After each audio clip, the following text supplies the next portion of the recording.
Hello दोस्तों, यदि आप भी मैट्रिक फाइनल बोर्ड परीक्षा 2024 में 15 फरवरी को हिंदी की फाइनल परीक्षा देने वाले हैं तो आपके लिए क्लास काफ़ी महत्वपूर्ण है, क्योंकि अभी के इस क्लास में हम बताने वाले हैं क्लास 10th वालों के लिए, यानी मैट्रिक फाइनल बोर्ड परीक्षा 2024 के लिए हिंदी के सब्जेक्टिव क्वेश्चन आंसर अभी के इस क्लास में हम बताने वाले हैं। तो आप लोग से रिक्वेस्ट है कि आप लोग क्लास में अंत तक बने रहिएगा। केवल ऑब्जेक्टिव जरूरी नहीं है, सब्जेक्टिव भी जरूरी है, क्योंकि 50 नंबर का सब्जेक्टिव क्वेश्चन भी होता है। तो चलिए बिना देर के क्लास को स्टार्ट करते हैं। पूरा हम लोग लघु उत्तरीय प्रश्न और दीर्घ उत्तरीय प्रश्न अभी के इस क्लास में हम लोग देखेंगे।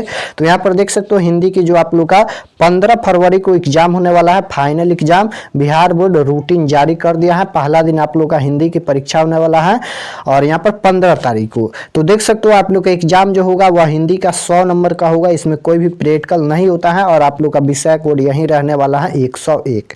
तो सब्जेक्टिव क्वेश्चन देखेंगे, लघु उत्तरीय प्रश्न और दीर्घ उत्तरीय प्रश्न। आप लोग क्लास में अंत तक बने रहिएगा। यहाँ पर पूरे हम लोग 20 प्लस सब्जेक्टिव क्वेश्चन को देखने वाले हैं, केवल लघु उत्तरीय और दीर्घ उत्तरीय प्रश्न। और जो निबंध होता है, पत्र लेखन होता है, वह हम दूसरे क्लास में बताएंगे।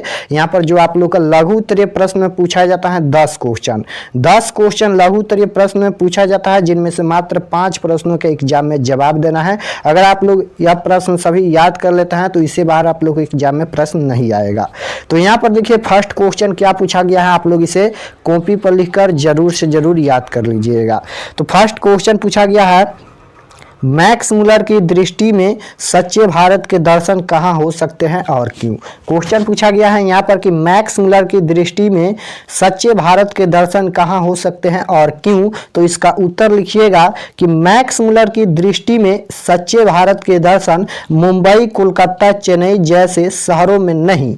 यहाँ पर मुंबई, कोलकाता, चेन्नई जैसे शहरों में नहीं, भारत के गाँव में हो सकते हैं। कहाँ हो सकते हैं, ऑब्जेक्ट में भी पूछा जाता है। तो यहाँ पर भारत के गांव में हो सकते हैं, क्योंकि इसकी सर्वाधिक आबादी गांव में बसती है। वहीं हार्दिक संपन्ना और आर्थिक विपन्ना, धर्म और इतिहास के अवशेष वही सुरक्षित हैं। तो इतना लिखिएगा, आसानी से आप लोग को 2 अंक मिल जाएगा, एक भी नंबर नहीं कटेगा। सिंपल क्वेश्चन है। यहाँ पर मैक्स मुलर की दृष्टि में सच्चे भारत के दर्शन कहाँ हो सकते हैं, तो लिखिएगा कि मैक्स मुलर की दृष्टि में सच्चे भारत के दर्शन मुंबई, कोलकाता, चेन्नई जैसे शहरों में नहीं, बल्कि भारत के गाँव में हो सकते हैं, क्योंकि इसकी सर्वाधिक आबादी गाँव में बसती है। वहीं हार्दिक संपन्ना और आर्थिक विपन्ना है और धर्म और इतिहास के अवशेष वहीं सुरक्षित है। तो फर्स्ट क्वेश्चन यहां पर समाप्त होता है। चलिए नेक्स्ट क्वेश्चन देखते हैं। 2 नंबर क्वेश्चन है कि धर्म की दृष्टि से भारत का क्या महत्व है और भारत से हम क्या सीखे, पाठ के आधार पर बताना है। भारत से हम क्या सीखे, जो आप लोग का हिंदी के पाठ हैं उसके आधार पर बताना है कि धर्म की दृष्टि से भारत का क्या महत्व है। तो इसका आंसर लिखिएगा कि धर्म की दृष्टि से भारत अत्यंत महत्वपूर्ण है। धर्म की दृष्टि से भारत अत्यंत महत्वपूर्ण है, इसलिए कि धर्म के उद्भव और उसके नष्ट होने वाले रूप का यहाँ प्रत्यक्ष ज्ञान यहाँ होता है। यह वैदिक धर्म, बौद्ध धर्म तथा जैन धर्म की जन्मभूमि है। तो इस्लाम और ईसाई धर्म की शरण स्थली है और यहाँ विभिन्न धर्म लंबी सदियों से हिलमिल कर रहते हैं और मतांतर यहाँ प्रकट और विकसित होते हैं। तो इसका आंसर यहाँ पर लिखना है। इसका PDF हम ग्रुप में डाल देंगे, तो आप लोग ग्रुप ज्वाइन कर लीजिएगा। तो ये क्वेश्चन नंबर 2 का आंसर यहाँ पर समाप्त होता है। इसका PDF हम ग्रुप में डाल देंगे, आप लोग ग्रुप ज्वाइन कर लीजिएगा। 3 नंबर क्वेश्चन पूछा गया है, अंबेडकर किस विडमाना की बात करते हैं, विडमाना का स्वरूप क्या है। अंबेडकर किस विडमाना की बात करते हैं, विडमाना का स्वरूप क्या है। तो इसका आंसर लिखा गया है कि अंबेडकर जाति प्रथा को विडमाना मानते हैं। अंबेडकर जाति प्रथा को विडमाना मानते हैं। याद रखिएगा, ऑब्जेक्टिव में भी पूछा जाता है कि अंबेडकर जाति प्रथा को क्या मानते हैं, विडमाना मानते हैं। याद रखिएगा, यह मजाक का विषय इसलिए है कि शिक्षा और सभ्यता के विकास के बावजूद भी इस प्रथा के पोषक बड़ी संख्या में है। इसका स्वरूप जाति विभाजन के साथ साथ सार्वत्रिक विभाजन का भी है। इसका आंसर यहाँ पर समाप्त होता है। आप लोग स्क्रीनशॉट लेना चाहते हो तो ले सकते हो, बहुत ही सिंपल क्वेश्चन है, आसानी से याद हो जाएगा। नेक्स्ट क्वेश्चन देखिए, 4 नंबर क्या पूछा गया है। 4 नंबर क्वेश्चन है, कासू और मदन के बीच झगड़े का क्या कारण था। बताना है कि कासू और मदन के बीच झगड़े का क्या कारण था। तो इसका उत्तर है कि कासू और मदन के बीच झगड़े का कारण कासू की लट्टू खेलने की ललक और मदन द्वारा उसे खिलाने से इनकार करना था। लेखक इसके द्वारा बच्चों की ईर्ष्या और इनकार दिखाना चाहता है। तो इसका आंसर यहाँ पर समाप्त होता है। कासू और मदन के बीच झगड़े का क्या कारण था? तो कासू और मदन के बीच झगड़े का कारण क्या था? तो कासू की लट्टू खेलने की ललक, यानी यहाँ पर लट्टू खेलने की ललक था, और यहाँ पर मदन द्वारा उसे खिलाने से इनकार करना था। लेखक इसके द्वारा बच्चों की ईर्ष्या और इनकार दिखाना चाहता है। तो इसका आंसर यहाँ पर समाप्त होता है। नेक्स्ट क्वेश्चन 5 नंबर पूछा गया है कि मनुष्य बार बार नाखूनों को क्यों काटता है? यहाँ पर क्वेश्चन पूछा गया है कि मनुष्य बार बार नाखूनों को क्यों काटता है? तो इसका उत्तर है कि मनुष्य नहीं चाहता है कि बब्बर युग की कोई निशानी उसमें रहे, इसलिए बार बार नाखून को काटता है। और यहाँ पर नाखून का बढ़ना बब्बर युग की निशानी है, इसलिए यहाँ पर इसका उत्तर है कि मनुष्य नहीं चाहता है कि बब्बर युग की कोई निशानी उसमें रहे, इसलिए बार बार नाखूनों को काटता है। तो क्वेश्चन नंबर 5 का आंसर यहाँ पर समाप्त होता है। नेक्स्ट क्वेश्चन देखिए 6 नंबर, ये हो सकता है दीर्घ उत्तरीय प्रश्न में भी पूछा जाए। तो इसका आंसर है यहाँ पर, सबसे पहले क्वेश्चन देख लेते हैं कि परंपरा ज्ञान किसके लिए आवश्यक है और क्यों? क्वेश्चन पूछा गया है कि परंपरा ज्ञान किसके लिए आवश्यक है और क्यों?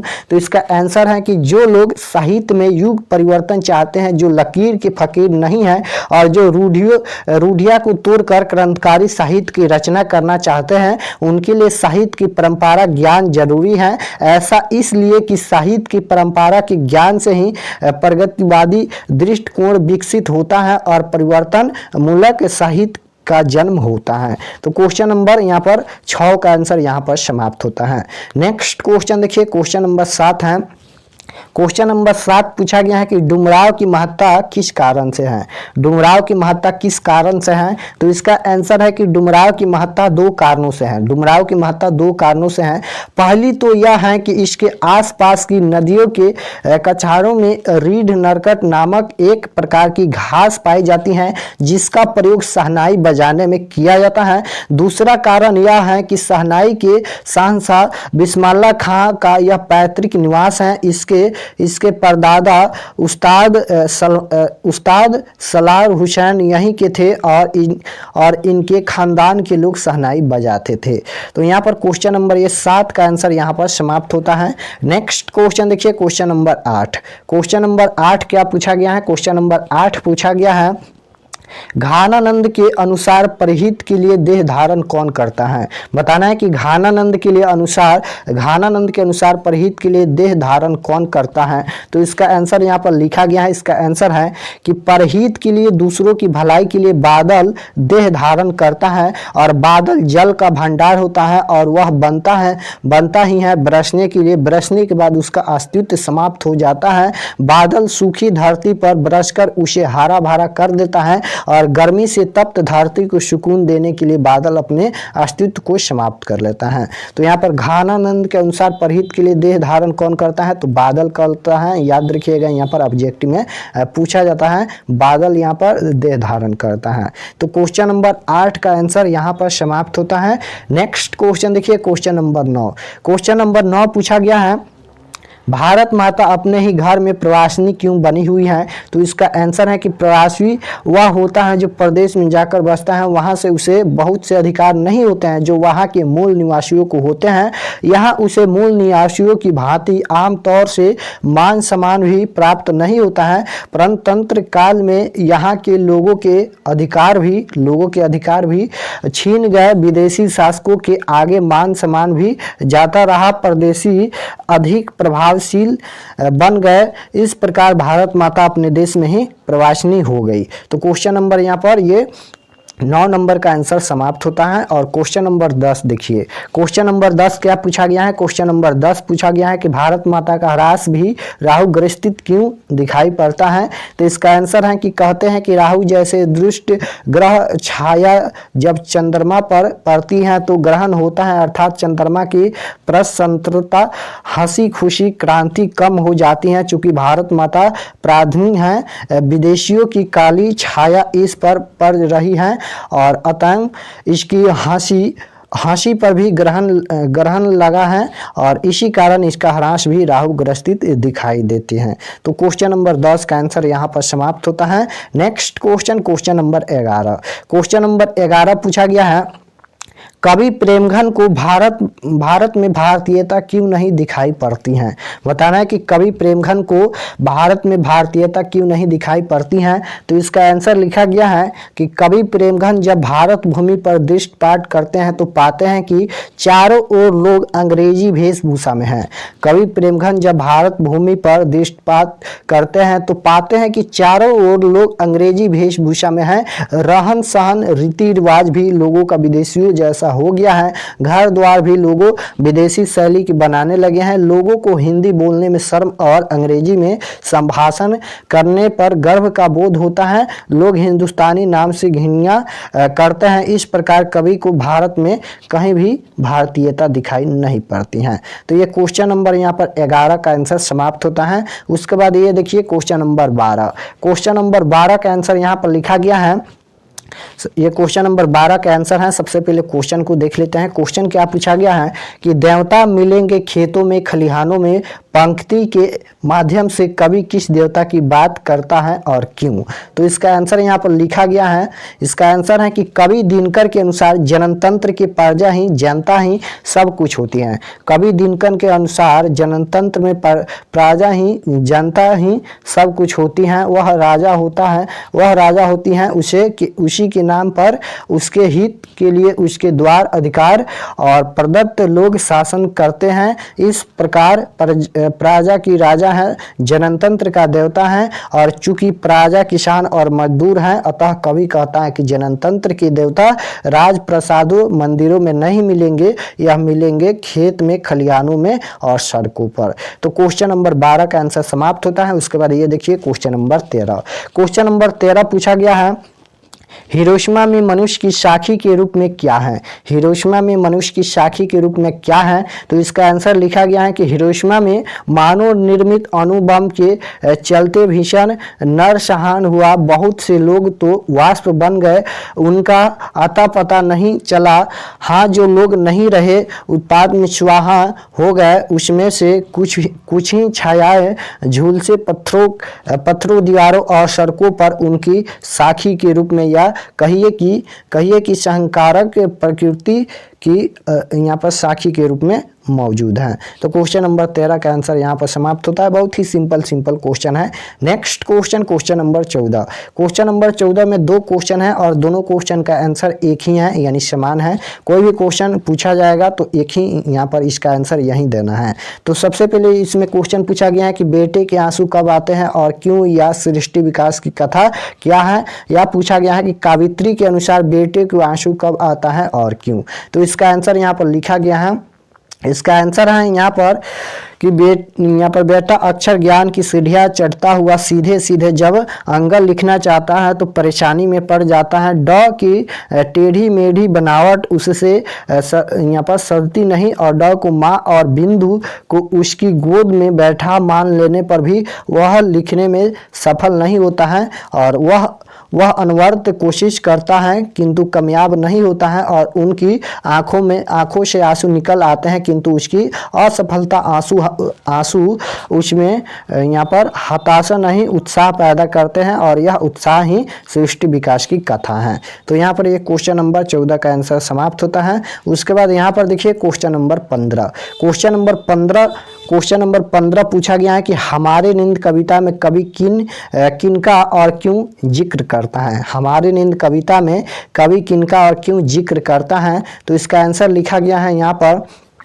कवि ने अपनी काव्य रचना हमारे नींद में अनेक अत्याचारियों का उल्लेख किया है और उसकी दृष्टि में भी वे अत्याचारी हैं जो जीवन की वही अनेक समस्याओं को जन्म देते हैं। इनके बाद कवि उन लोगों की अत्याचारी कहता है जो तरह तरह के उन्माद में दंगे करते कराते हैं। इनका ही नहीं अपने विरोधी घर द्वार को आग के हवाले करते हैं। फिर कवि कहता है कि सत्ता या साम्राज्य विस्तार के लिए नाना प्रकार की बमों का इस्तेमाल कर लोगों का सर्वनाश करने वाले भी अत्याचारी ही हैं और इनके अलावा कवि उन लोगों के भी अत्याचारियों में शुमार करता है जो अंधविश्वासों को जन्म देते और गरीबों की धार्मिक भावनाओं का शोषण करते हैं। तो ये उसके बाद यहाँ पर एक क्वेश्चन नंबर 16 है।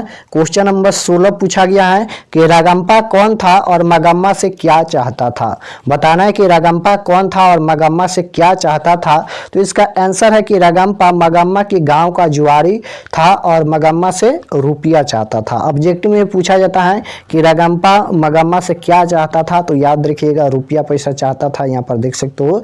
तो रागंपा कौन था और मगम्मा से क्या चाहता था, ये सब्जेक्टिव में भी पूछा जाता है कि रागंपा मगम्मा के गांव का जुआरी था और मगम्मा से रुपये चाहता था। याद रखिएगा, इसका आंसर यहाँ पर लिखा गया है। चलिए नेक्स्ट क्वेश्चन 17 नंबर क्वेश्चन पूछा गया है, पपाती कौन थी और वह शहर क्यों लाई गई थी। बताना है कि पपाती कौन थी और वह शहर क्यों लाई गई थी। तो इसका आंसर लिखा गया है कि पपाती तमिलनाडु के एक गांव की महिला वल्ली अम्माल की बेटी थी। उसे बुखार आ गया। जब वल्ली अम्माल उसे लेकर गांव की प्राइमरी हेल्थ सेंटर में दिखाने गई तो वहां के डॉक्टरों ने अगले दिन सुबह ही जाकर नगर के बड़े अस्पताल में दिखाने को कहा। बस पपाती को लेकर सुबह की बस से नगर के बड़े अस्पताल में दिखाने पहुंच गई।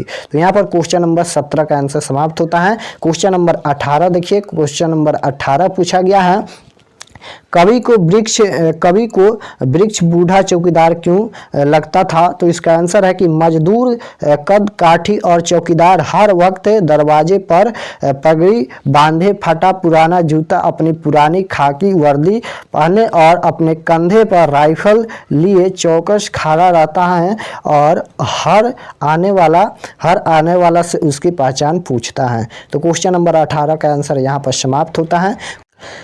उसके बाद यहाँ पर क्वेश्चन नंबर 19 पूछा गया है। क्वेश्चन नंबर 19 पूछा गया है कि मगम्मा की बहू ने विवाद निपटाने में पहल क्यों की और अथवा बहू ने सास को मनाने के लिए कौन सा तरीका अपनाया। तो ये क्वेश्चन का आंसर यहाँ पर लिखा गया है। क्वेश्चन का आंसर है कि बहू को जब पता चला कि रागंपा उसकी सास मगम्मा के पीछे पड़ गया है तो उसके कान खड़े हो गए और कहीं सास के रुपये पैसे रागंपा न ले, इस आशंका से वह बेचैन हो गई और तब उसने योजना बनाई और अपने बेटे से कहा कि जा दादी के पास तुझे मिठाई देती है ना, अगर मेरे पास आया तो यहाँ पर पीटूंगी होना चाहिए, यहाँ पर पीटूंगी। बस बच्चा मगम्मा के पास आकर रहने लगा और यहाँ पर मगम्मा भी उसे चाहती ही थी।